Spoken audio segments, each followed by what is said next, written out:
40,000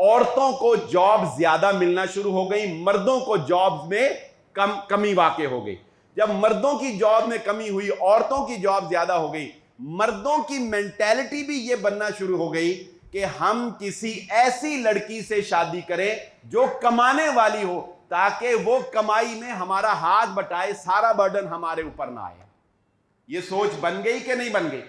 اب آپ کا لڑکا مرد، وہ بھی آپ کا نوجوان شادی کرنے سے پہلے وہ یہ دیکھتا ہے کہ میں اس لڑکی کو ترجیح دوں جو کل کو اگر جاب کرنی پڑے تو میرے ساتھ جاب بھی کر سکے، ہے کہ نہیں؟ وہ ایسی لڑکی کو ترجیح نہیں دے گا جو جاب نہ کر سکنے والی ہو، بلکہ وہ ایسی کو ترجیح دے گا جو جاب کرنے والی ہو۔ نتیجہ کیا نکلا کہ پھر اور شیطان راستے خود بخود انسانوں کو بتاتا چلا جاتا ہے۔ پھر آپ نے کیئر ٹیکر کے نام سے یا اس طرح کا کوئی ڈے کیئر کے نام سے کچھ ایسے ادارے بھی اب قائم ہو چکے ہیں، یورپ میں بہت پہلے اور لاہور میں اب قائم ہو چکے، فیصل آباد میں بھی قائم ہو چکے، کہ جہاں پر میاں بیوی دونوں چونکہ جاب کرتے ہیں تو اب بچے کو کون سنبھالے گا؟ تو اب بچوں کو سنبھالنے کے لیے ایک ادارہ قائم کر دیا گیا کہ وہ جاتے ہوئے بچے کو وہاں پر داخل کروائیں گے اور جاب کے واپسی پر وہ بچے کو لے لیں گے، اور دوسرے ممالک کے اندر تو بچہ ویسے ہی ریاست کی ملکیت کے اندر چلا جاتا ہے۔ تو اس سارے سینیریو کو میں اور آپ اپنی آنکھوں سے اپنے ارد گرد نافذ ہوتا ہوا دیکھ رہے ہیں۔ یہ وہ تباہی ہے، یہ وہ بادل ہے جو دور سے ہماری طرف بڑھ رہا ہے اور ہم اس کو روکنے کے لیے کچھ نہیں کر سکتے، جبکہ اس کے مقابلے میں جو نظام محمد مصطفیٰ صلی اللہ علیہ وآلہ وسلم نے ہمیں دیا ہے، اس نظام کی پاکیزگی یہ ہے، اس نظام کی پاکیزگی یہ ہے کہ اگر عورت کا گھریلو ذمہ داری کا سسٹم خراب نہ ہوتا ہو، اس کا، جیسا کہ میں نے شروع میں ذکر کیا کہ ایسی خواتین موجود ہیں کہ جو گھریلو کاموں کے ساتھ ساتھ ارننگ کر سکتی ہیں، لیکن وہ کم ہیں۔ اسلام بہرحال الاؤ کرتا ہے۔ حضرت عبداللہ بن مسعود رضی اللہ تعالیٰ عنہ کی زوجہ محترمہ حضرت زینب رضی اللہ تعالیٰ عنہ، وہ دستکاری کی اتنی ماہر تھیں کہ وہ اپنے خامند سے زیادہ کمائی کیا کرتی تھیں۔ چنانچہ وہ خود رسول اللہ صلی اللہ علیہ وآلہ وسلم سے پوچھتی ہیں، کیا میں اپنے خامند کو صدقہ کر سکتی ہوں؟ تو نبی صلی اللہ علیہ وآلہ وسلم نے فرمایا ہاں آپ صدقہ کر سکتی ہیں۔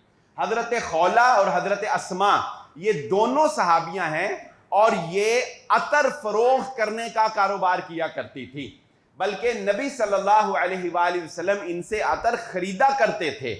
اور اسی طرح حضرت زینب بنت جحش رضی اللہ تعالیٰ عنہ کے بارے میں حضرت عائشہ صدیقہ رضی اللہ تعالیٰ عنہ فرماتی ہیں کہ وہ اپنے گھر میں چیزیں بنا کر صرف اس لیے فروخت کیا کرتی ہیں، انہیں ضرورت نہیں تھی پیسوں کی، لیکن وہ اپنے گھر میں چیزیں بنا کر صرف اس لیے فروخت کیا کرتی تھی کہ وہ ان پیسوں سے غربا اور مساکین کی مدد کیا کرتی تھی، یعنی لوگوں کی ہیلپ کرنے کے لیے صرف جو ہے وہ یہ اپنا کاروبار جو ہے وہ کیا کرتی۔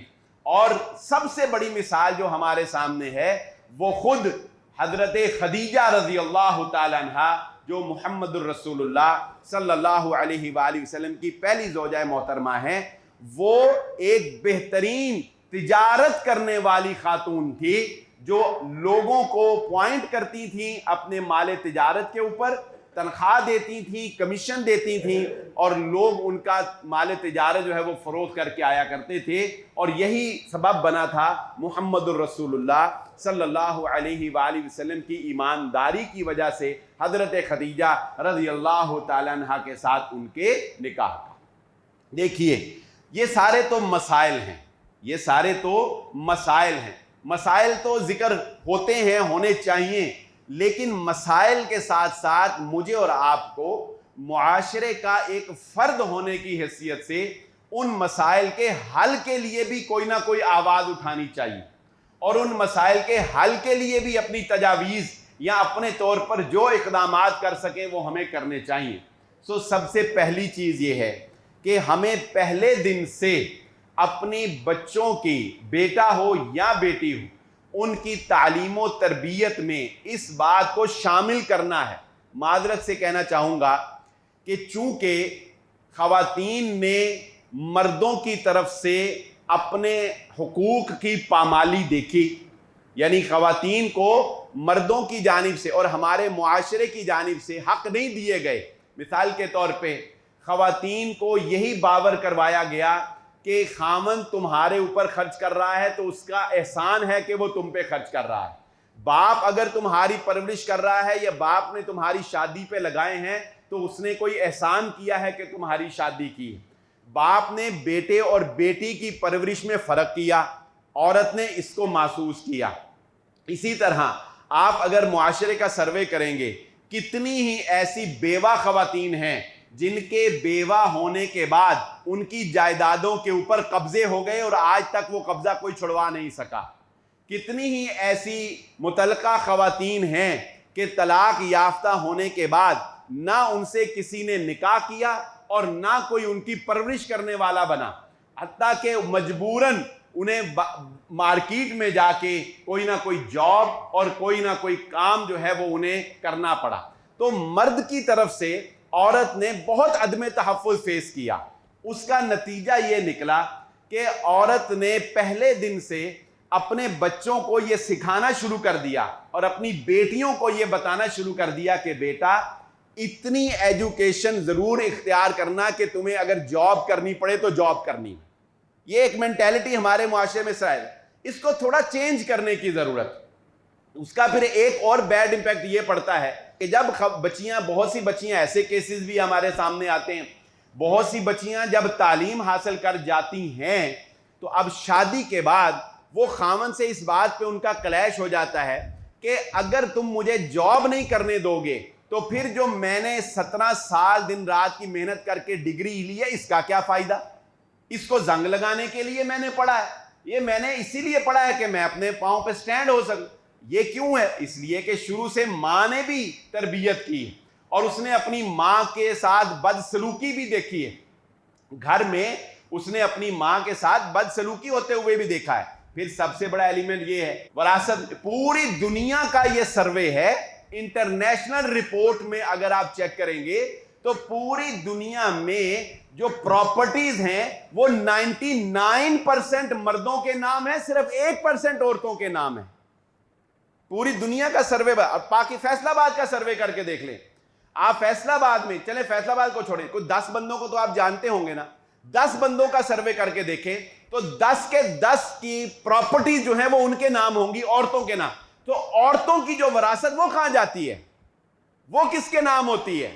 تو یہ ماننا پڑے گا مجھے اور آپ کو کہ ہم نے عورت کو اس کا حق نہیں دیا، ہم نے اس کو تحفظ فراہم نہیں کیا، جس کی وجہ سے اس کا مائنڈ سیٹ چینج ہوا اور اس چینج مائنڈ سیٹ کے ریزلٹس جو ہیں وہ آج ہم دیکھ رہے ہیں۔ تو سب سے پہلے مجھے اور آپ کو یہ کام کرنا ہے کہ ہمیں اپنی بیوی کو یہ باور کروانا ہے کہ میں تمہاری چھتری ہوں، میں تمہارا مان ہوں، میں تمہارا غرور ہوں، میں تمہارا فخر ہوں، جب تک میں ہوں میں تم پر کوئی آنچ نہیں آنے دوں گا۔ یہ میری کمائی میری نہیں بلکہ یہ تمہاری کمائی ہے، یہ ہم دونوں کی کمائی ہے، یہ کمائی میں تمہارا اتنا ہی حق ہے جتنا میرا حق ہے۔ ہم مل کر اس کمائی کو اپنے بچوں کے اوپر لگائیں گے، ہم مل کر اس کمائی کو جو ہے وہ خرچ کریں گے۔ یہ بات اپنی بیوی کو باور کروائیں تاکہ اس کو یہ محسوس ہو کہ میرا خامن جو کما کر مجھ پہ لگاتا ہے یہ کوئی احسان نہیں کر رہا، میں کوئی بے یار و مددگار نہیں کھڑی ہوئی ہوں، میں اپنے خامن کے سائے کے نیچے ہوں۔ تو جب اس کو یہ تحفظ ملے گا تو وہ اپنے بچوں کو یہ سکھائے گی کہ بیٹا تعلیم ضرور حاصل کرو مگر جاب تمہاری زندگی کا مقصد نہیں ہے۔ تمہاری زندگی کا مقصد اعلیٰ تعلیم حاصل کرنے کے بعد اس تعلیم سے اپنے بچوں کی اچھی تربیت کرنا ہے، اپنے بچوں کو اچھا ماحول دینا ہے، اپنے بچوں میں نکھار پیدا کرنا ہے۔ ایک تعلیم یافتہ عورت جس طرح سے اپنے بچوں کی تربیت کر سکتی ہے بلا شبہ دینی اور دنیاوی دونوں اعتبار سے میں کہہ رہا ہوں، بلا شبہ جو ایک جاہل عورت ہے وہ اس طرح سے ان کی تربیت نہیں کر سکتی. تو اس مائنڈ سیٹ کو چینج کرنا ہوگا ہمیں. نمبر 2، ہمیں اپنے طور پر ایسے مواقع فراہم کرنے چاہیے بچیوں کو کہ جن میں وہ سیپریٹ، مجبور بچیاں، جن میں سیپریٹلی وہ بچیاں اپنے آپ کو تحفظ فراہم کرتے ہوئے، محفوظ رہتے ہوئے آمدن جنریٹ کر سکیں. مثال کے طور پہ اگر ہم بات کریں خواتین کے شعبے کی، تو بعض شعبے ایسے ہیں کہ جس میں بڑی ہی عزت کے ساتھ خواتین جو ہے وہ اپنا گھر بھی چلا سکتی ہیں اور ارننگ بھی کر سکتی ہیں، جن میں ٹیچنگ ایک اچھا شعبہ ہے.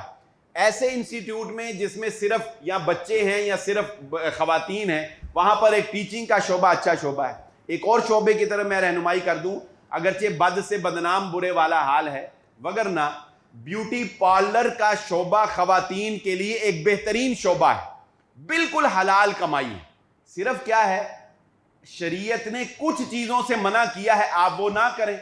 مثلا شریعت نے یہ آئی بروز بنانے سے منع کیا ہے. اللہ کے نبی صلی اللہ علیہ وسلم نے فرمایا لعنت ہے اس پہ جو بالوں کی یہ آئی بروز کو، ابرو کے بالوں کو تراش خراش کرتی ہیں، آپ یہ نہ کریں. اللہ کے نبی صلی اللہ علیہ وسلم نے فرمایا لعنت ہے ان پہ جو بالوں کے ساتھ بال ملاتی ہیں. تو آپ یہ آئی لیشز جو لگاتی ہیں خواتین بالوں کے ساتھ مصنوعی بال ملا کے، آپ وہ نہ لگائیں، آپ یہ مصنوعی بالوں کے ساتھ بال نہ لگائیں. اسی طرح ایک اصول ہے کہ عورتوں کا کوئی بھی میک اپ یا کٹنگ وہ مردوں کے مشابہ نہیں ہو سکتی، آپ نہ کریں. عورتوں کی کوئی بھی کٹنگ غیر مسلموں کے مشابہ نہیں ہو سکتی، آپ نہ کریں. عورتوں کے بال مردوں کی طرح نہیں کاٹے جا سکتے. اور کل وفرہ، یہ شولڈر سے اوپر نہیں کاٹے جا سکتے، شولڈر سے نیچے تک کاٹے جا سکتے ہیں. صحیح مسلم کی روایت، شولڈر کے نیچے تک کاٹے. آپ شولڈر سے اوپر بوائے کٹنگ نہ کریں. یعنی یہ کچھ 5-6 چیزیں ہیں بس. اس کے علاوہ یہ اتنی بڑی فیلڈ اب بن گئی ہے کمپیوٹرائز کہ اس میں بے شمار پیسے کمائے جا سکتے. تو آپ اس کو پاکیزہ بنائیں، اس میں مکمل کسی مرد کی انٹری الاؤ نہ ہو. آپ کا ایک نام ہو کہ یہاں ایک پاکیزہ ماحول جو ہے وہ دیا جاتا ہے. لیکن افسوس یہ ہے کہ اس کو بھی زیادہ تر مس یوز کیا جاتا ہے، اس شعبے کو بھی، لیکن اچھا کام کرنے والے.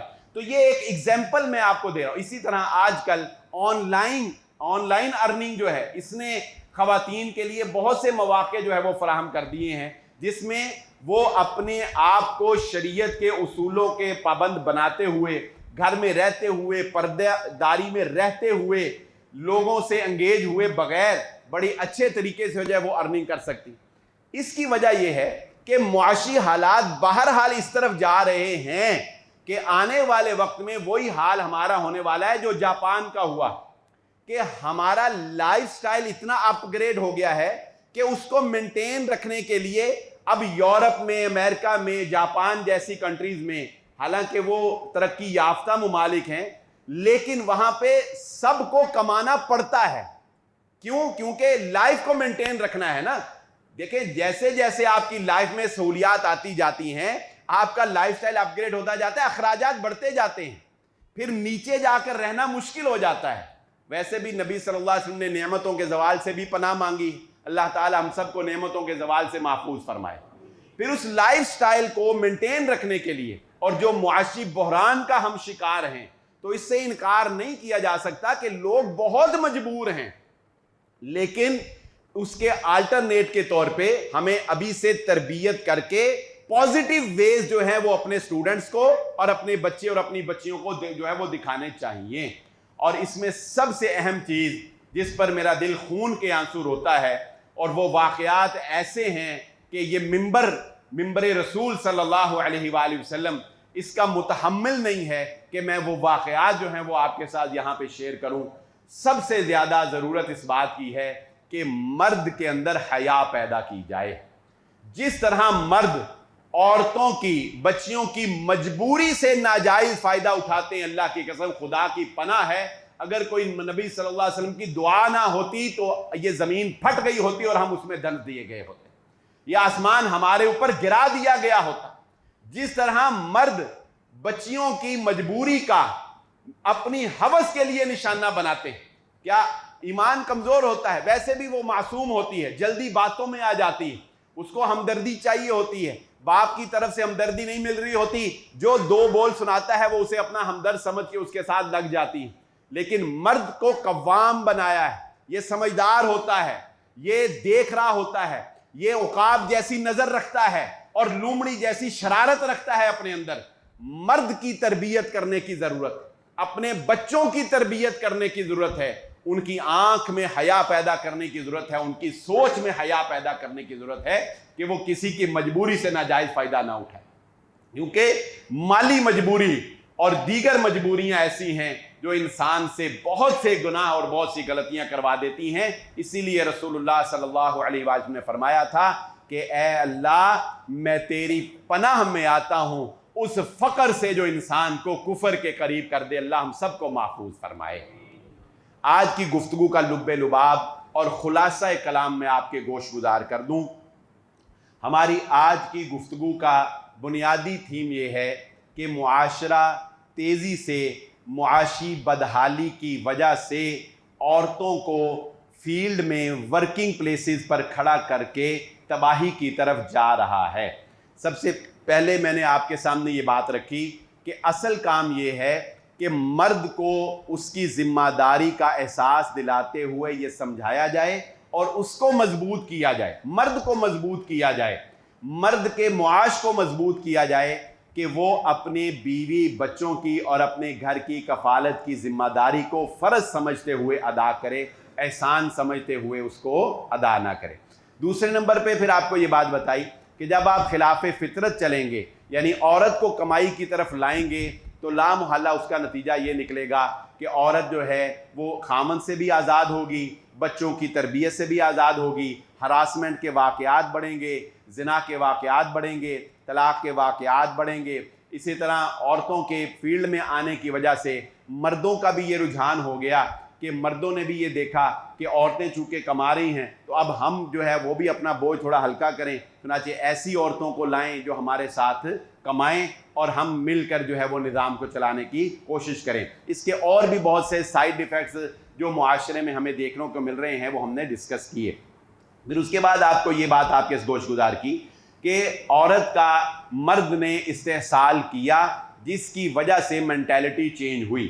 مردوں نے عورت کی تربیت میں فرق کیا، جبراً اس کی شادی کی، لڑکے اور لڑکی میں فرق کیا، اور اسی طرح اس کو مہر جو ہے وہ نہیں دیا، اس کو وراثت میں حق نہیں دیا، اس کی زمینوں پہ قبضے کیے، بیواؤں کے حق مارے، مطلقہ خواتینوں کو جو ہے وہ معاشرے کا ایک گرا ہوا طبقہ، ایک تھرڈ کلاس طبقہ جو ہے وہ ڈکلیئر کیا۔ عورت نے اس سب کو اپنی آنکھ سے جب دیکھا تو اس نے اپنے بچوں کو یہ سمجھایا کہ بیٹا پڑھنا ہے، جاب کرنی ہے، مرد کی غلامی سے آزادی حاصل کرنی ہے، اور اس کا نتیجہ آج ہم دیکھ رہے ہیں۔ تو اس میں ہمیں مرد کی مینٹیلٹی چینج کرنے کی ضرورت ہے۔ تیسری بات آپ کے سامنے یہ رکھی کہ خدارا عورت کی مجبوری سے فائدہ نہ اٹھائیں، ایسی جگہوں پر اس کو قطعاً اپوائنٹ نہ کریں جہاں پہ اس کی عزت نفس مجروح ہوتی ہو، جہاں پہ آپ اس کی نسوانی ساکھ کو بہانہ بنا کے اپنی پروڈکٹ جو ہے وہ سیل کرنا چاہتے ہوں۔ ایسا ہاں، اگر آپ اس سے کام لے رہے ہیں تو اس کو تحفظ فراہم کریں، اگر آپ اس سے ورکنگ کروا رہے ہیں تو اس کو تحفظ فراہم کریں، اس کو درندوں سے محفوظ رکھنے کے لیے اقدامات کریں اور اس کی سپورٹ کریں جتنی کہ آپ کر سکتے ہیں۔ یہ وہ خواتین ہیں جو مجبور ہیں۔ جانتے بوجھتے، یہ بات بھی ذہن نشین رکھیں، جانتے بوجھتے خواتین کو اپنے گھریلو امور کو نظر انداز کر کے کمانے کی شریعت اجازت نہیں دیتی، لیکن یہ بات آپ کے سامنے رکھی کہ گھر داری قائم رہے، خاوند کا اور بچوں کا مکمل پراپر دھیان قائم رہے، تو بھی عورت کچھ ایسے وسائل ہوں کہ وہ کما سکتی ہو تو کمانا جائز ہے اس کا، جس میں نے آپ کے سامنے صحابیات کی مثال رکھی کہ کوئی عطر کا کام جو ہے وہ کر رہی ہیں، حضرت خدیجہ جو ہے وہ تجارت کر رہی ہیں، حضرت زینب جو ہیں وہ دستکاری کو بڑی اچھی طرح جانتی ہیں۔ اس طرح آج کل خواتین ہیں ایسی جو گھر میں رہتے ہوئے گھر داری کو بھی دیکھ رہی ہیں اور کام بھی کر رہی ہیں گھر میں رہتے ہوئے۔ پھر آخری بات آپ کے سامنے یہ رکھی کہ ہمیں معاشرے میں اپنا کردار ادا کرنا چاہیے، ہمیں عورتوں کی، اپنی بچوں کی سوچ تبدیل کرنی ہوگی، نمبر 1۔ نمبر 2، ہمیں ان کی تعلیم و تربیت میں معاشی حالات کو دیکھتے ہوئے ایسے مواقع انہیں فراہم کرنے چاہیے کہ جو مستقبل میں وہ اپنے گھر کو قائم رکھتے ہوئے ارننگ کا سامان جو ہے وہ کر سکیں. ہم اس میں جو بھی کردار ادا کر سکیں وہ ہمیں کرنا چاہیے. بعض شعبہ جات کی طرف میں نے آپ کی رہنمائی بھی کی. اللہ رب العزت سے دعا ہے جو کہا اور جو سنا اللہ سمجھنے کی اور عمل کرنے کی توفیق عطا فرمائے. وآخر الدعوانا الحمد للہ رب العالمین.